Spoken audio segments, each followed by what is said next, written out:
One of the most common types of AI you've likely encountered is a large language model, or LLM. ChatGPT, for example, is an LLM.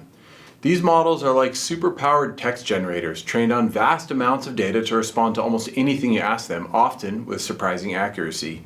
They sound almost human in their ability to converse, but it's important to know they don't actually understand things the way we do. They're incredibly advanced tools, but they're not conscious or aware. They just generate responses based on patterns they've learned. Although the term AI encompasses much more than just LLMs, for this video, when I say AI, I mean specifically LLMs. A common way to think about AI is to compare it to an inexperienced intern. In the corporate world, that comparison works really well. Interns are eager, capable, but still learning the ropes, and they require a lot of guidance and supervision. But for professors in higher education like yourselves, the intern metaphor doesn't quite fit.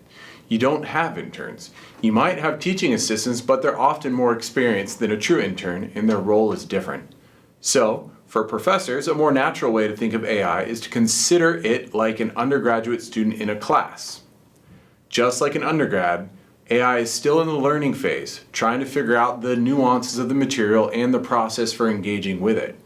AI may produce insightful answers, but without the depth of experience to always get things right. So, much like an undergrad who is grasping key concepts, AI might misunderstand parts of a request or miss certain details, just like a student who still needs extra guidance to fully understand the complexities of an assignment.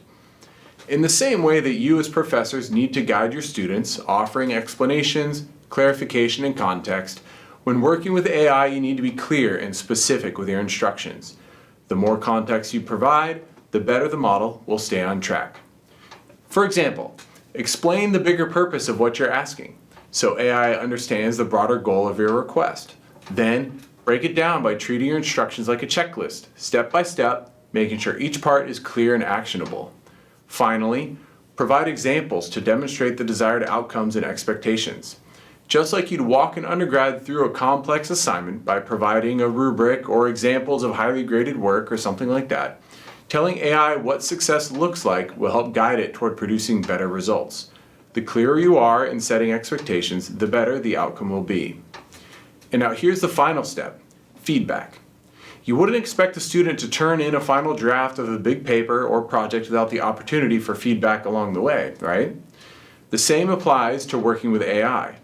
Just like an undergrad would need iterative feedback to improve their work, AI also benefits from your feedback. If the output isn't quite right, don't hesitate to refine your instructions or clarify what you need. Give corrections, make it a conversation, or revisit the process and provide guidance until it's closer to the desired outcome. Your experience with AI should be iterative, just like the process you would have with a student. The more you interact, refine, and guide the AI, the better it will get at understanding your requests and meeting your expectations.